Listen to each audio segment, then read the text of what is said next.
चंदनपुर नाम का एक गांव था। वहां पर मुंशी राम नाम का एक सेठ रहता था। सेठ काफी कंजूस था। वो सभी गांव वालों को परेशान कर करके काफी अमीर बन चुका था। एक दिन की बात है, सेठ जी के दरवाजे पर एक साधु बाबा आए। हे, क्या तुम भीख मांगते फिरते रहते हो? भागो यहाँ से। दरवाजे पे आए भिक्षु को ऐसे नहीं कहते सेठ। अच्छा, तो कैसे कहते हैं? कहना सुनना तो अलग बात है, पर मैं तुम्हें बहुत कुछ दे सकता हूँ, क्योंकि मैंने दूर दूर पहाड़ों में तपस्या की है। अच्छा, तो ऐसा तुम क्या दोगे मुझे? मैं तुम्हें 2 वरदान दूंगा, एक अच्छा और एक बुरा। ठीक है, तो पहले मैं अच्छा मांगता हूँ। हाँ, मांगो जो तुम मांगना चाहते हो। तुम ऐसा करो, इस गांव का, क्या इस दुनिया का, मुझे सबसे अमीर आदमी बना दो। ठीक है, तथास्तु। ऐसा कहते ही मुंशी राम काफी अमीर आदमी बन गया। उसके पीछे खूब बड़ा महल जैसा घर आ गया और उसके घर में खूब सारे हीरे जवाहरात आ गए। अब तुम्हारे दूसरे वरदान की बारी है मुंशी राम, और मैं तुम्हें दूसरा जो वरदान है वो ये देता हूँ कि तुम्हें इतनी भूख लगेगी कि तुम सब चीजों को खा जाओगे। ऐसा कहते ही साधु बाबा वहाँ से गायब हो गए। अब मुंशी राम काफी खुश था। मैं दुनिया का सबसे अमीर आदमी बन गया। देखो, मैंने साधु बाबा को भी ठग लिया। हैं? ये क्या, मुझे भूख लगी है, चलो कुछ खाने को मंगवाता हूँ। अब मुंशी राम अपने नौकरों से कुछ खाने का मंगवाने लगा। मुंशी राम खाता जा रहा था। घर का सारा खाना खत्म हो गया, पर मुंशी राम की भूख खत्म नहीं हो रही थी। मुंशी राम ने हीरे जवाहरात भी खा लिए, सोना भी खा लिया। ऐसे करके मुंशी राम ने सारे घर का सारा धन दौलत खा लिया, पर मुंशी राम का पेट नहीं भरा। अरे, ये क्या हो रहा है मालिक को? मालिक तो सब कुछ खाते जा रहे हैं। इनकी भूख कैसे मिटेगी? ऐसा ना हो ये इस पूरे गांव को भी खा जाएं। अरे, ये तो सबसे अमीर आदमी थे, लेकिन जिस तरह से ये खाते जा रहे हैं लगातार, उस तरह से तो ये सब खा जाएंगे। हाँ, बिल्कुल सही कहते हो तुम। पूरे गांव में इन बातों की चर्चा हो रही थी कि मुंशी राम खाने से रुक ही नहीं रहे हैं। मुंशी राम ना सोता, ना घूमता, ना और भी कोई कार्य करता। मुंशी राम बस बैठा बैठा खाता रहता, क्योंकि साधु बाबा ने उसे वो वरदान दिया था।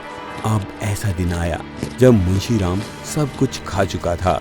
अब उसके पास महल की जगह एक झोपड़ी आ गई थी। वो खुद नौकरों की तरह भटकने लगा था, पर उसकी भूख खत्म नहीं हो रही थी। अब मुंशी राम भी समझ चुका था कि उसे कोई वरदान नहीं बल्कि श्राप मिला है, वो भी उसकी कंजूसी के कारण, उसके बेईमानी के नेचर के कारण। तभी मुंशी राम देखता है वही बाबा उसकी झोपड़ी के पास से जा रहे हैं। मुंशी राम उन बाबा को रोकता है। बाबा जी, मेरी बात सुनो। हाँ मुंशी राम, बोलो। बाबा जी, मुझे माफ कर दो, मैं बहुत लालची था, अब मेरी भूख नहीं मिट रही है। बाबा जी, मुझे वैसा ही बना दो मैं जैसा था।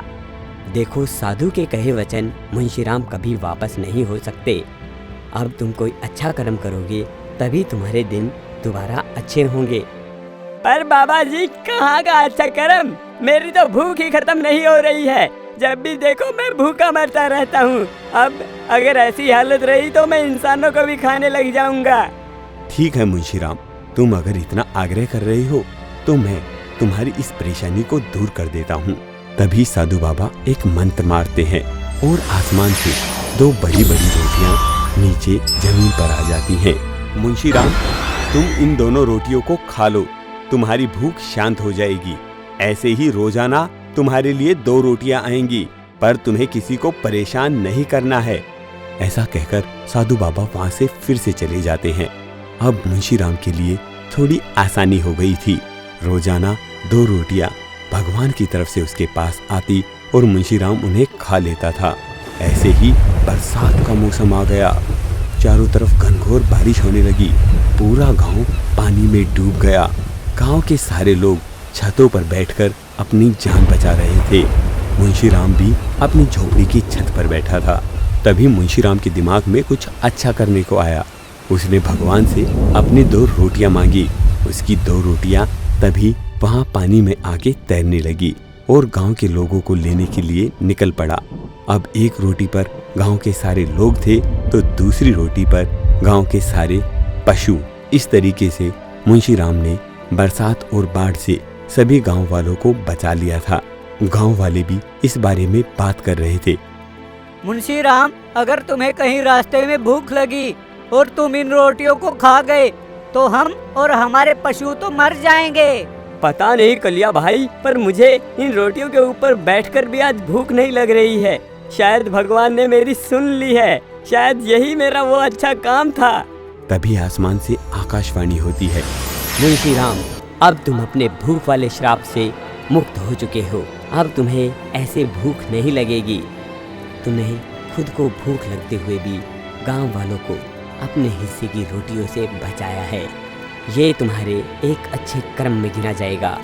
तुम जैसे जैसे अच्छे कर्म करोगे वैसे वैसे दोबारा अपने पुराने वाली स्थिति में आ जाओगे। अब मुंशी राम कंजूस और बुरा आदमी नहीं रहा था, एक अच्छा आदमी बन गया था। वो गांव वालों की मदद करने लगा था और दोबारा से मुंशी राम के पास वो सब था जो उनके पास पहले था।